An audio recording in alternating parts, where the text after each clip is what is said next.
There's a lot going on in our laboratories. Sometimes it's hard to keep on top of it all. And when you have your hands full just making sure everything's running right, it can be easy to forget that you have to think about safety too. But safety is important, because if you're not careful, the laboratory can be a pretty dangerous place. We're all human, no matter how many years of school or work we have under our belts. And when things get hectic, we often suffer from an overwhelming urge to do the wrong thing, to take shortcuts and ignore safety precautions. So if you're new to your lab, while you're learning where the light switches are, you should also learn the safety rules. There's a wealth of safety information you should know. You need to learn about safety data sheets, SDSs, which describe a substance's ingredients, properties, and hazards. And there's your facility's chemical hygiene plan, which explains how to work with the chemicals in your lab safely. In fact, there are plans covering all types of hazards, including biologically infectious materials.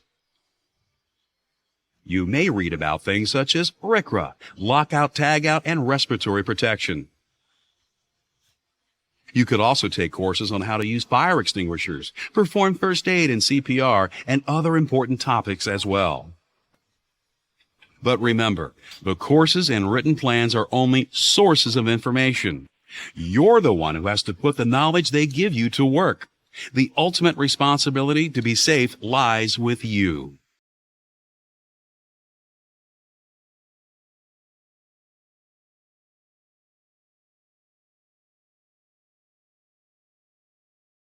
You should start by planning out your work carefully. Assemble all of the materials and SDSs you'll need ahead of time. Remember your personal protective equipment. You'll often hear it referred to as PPE. Select it based on the chemicals and procedures you'll be using. Each lab has rules about which areas require PPE, so you'll need to know this as well. Make sure you know where to find it. PPE is often stored in a central location. Any PPE that you need will be supplied at no cost to you. There are many types of PPE. Eyewear, ranging from safety glasses to face shields, is particularly important. Be sure to wear the type or combination that's right for the job you're doing. And remember, regular street glasses are not acceptable. Lab coats are also personal protective equipment. They help shield you from accidental splashes. Wearing the proper gloves is important as well. Choose them according to the hazards associated with the materials and equipment you're using. Check with your supervisor as to whether you'll need to use a respirator. If your work demands one, it's important that you be properly trained and fit tested. A respirator that doesn't fit properly won't protect you. Air purifying respirators, APRs, are the most common. They use chemical cartridges to trap contaminants before you breathe them in. A self-contained breathing apparatus, SCBA, is only used in extreme situations. They're sophisticated pieces of equipment, and you shouldn't put one on unless you've been instructed in their use. Wear sensible shoes in the lab. No open toes. Closed leather shoes keep spilled chemicals off your feet. Many labs require safety shoes with special soles and protective toe plates. Check all personal protective equipment before using it. If PPE is cracked or worn, it won't be effective, so get it repaired or discard it.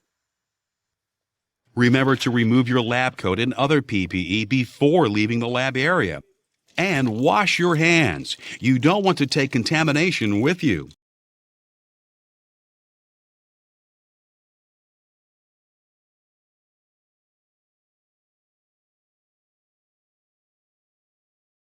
It's important for the apparatus and equipment you'll be using in your procedures to be safe as well. Check each piece before setting it up. Everything should be clean and in proper working order. Glassware that is chipped or cracked must be replaced. Any amount of pressure could shatter it. If your work requires specialized equipment or containers, use them. Makeshift substitutes can be dangerous. Work to keep your lab clean and clutter-free. Report and correct any unsafe conditions. Misplaced equipment or furniture can cause trips and falls. Move it to a more suitable area.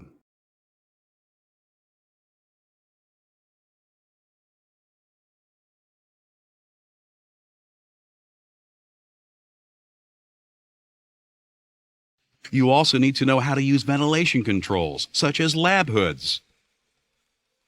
When it's working correctly, the airflow within an exhaust hood effectively confines and removes released vapors. An invisible curtain of air blows across the opening and keeps vapors from escaping under the sash. But you still need to keep the sash as low as possible. Never interfere with the airflow in a hood. This will reduce its effectiveness and could allow contaminated air to make it into your breathing zone. There are many types of lab hoods, so make sure you're using the right one for the process you're running. For instance, biological safety cabinets confine any potentially infectious aerosols, but might not be appropriate for industrial chemicals. Be sure to test any hood you'll be using to make certain it's operating the way it should. And remember to work at least 6 inches inside the hood.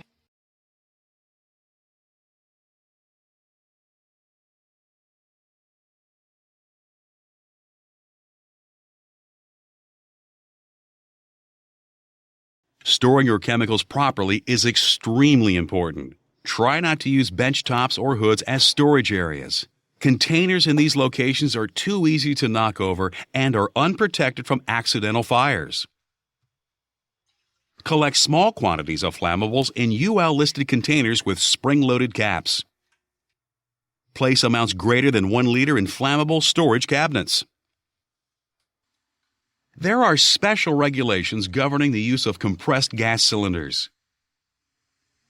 Cylinders should be located away from any sources of flames or sparks. Strap or chain them to benches or walls so they won't fall and hoses won't rip free. Ask your supervisor about the number of cylinders that can be safely stored in your lab. Knowing exactly what you're working with is essential in a lab environment. All chemical containers must be correctly labeled so that anyone who uses them will be able to tell what's in them. ACN may mean acrylonitrile to you, a potent carcinogen.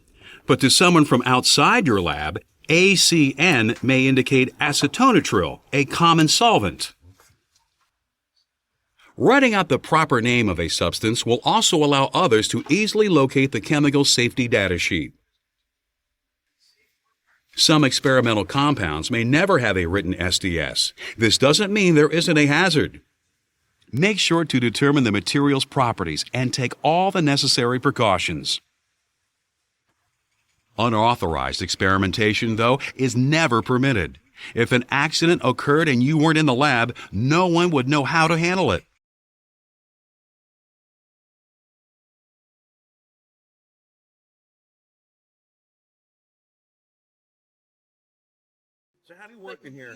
What to do with chemical and infectious waste is another thing you need to know about. Your facility has a written policy on how to handle this type of material.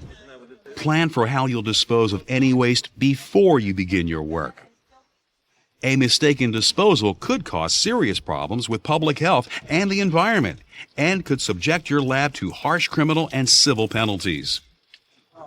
Ask your supervisor or safety manager if you have any questions. If there's an accident in your lab, it's vital that you know what to do. Review your facility's emergency procedures. You may need to dial 911 or alert on-site emergency responders. Walk every inch of your evacuation routes. It's important to know what areas you'll be going through. Talk to your supervisor about the emergency systems and fire alarms in your labs. Knowing the location of emergency equipment like fire extinguishers and spill cleanup kits is also important. But if you aren't trained, don't try to use them. Remember, the watchword of safety is always life over property. Be prepared to deal with a chemical spill. If it's a flammable substance, turn off all sources of ignition. Know the locations of eye washes and safety showers, as well as how to use them. If you come into contact with a chemical, remember to flush the affected area with water for at least 15 minutes. Then report the incident and call for medical help. Coming into a new lab can be both exciting and stressful. There are new people to meet, new materials to work with, and new procedures to learn. But most importantly, you'll need to learn how to do your work safely. Let's review. Know what materials you'll be working with and where to find their SDSs. Be familiar with your lab's chemical hygiene plan. Know what personal protective equipment you'll need and how to use it. Check the equipment and apparatus you'll be using. Make sure it's functioning correctly. Keep your work area clean and clutter-free. And know what to do in an emergency. Every laboratory has its hazards, but if you pay attention to your supervisor and know the rules, you'll be able to work safely all day, every day.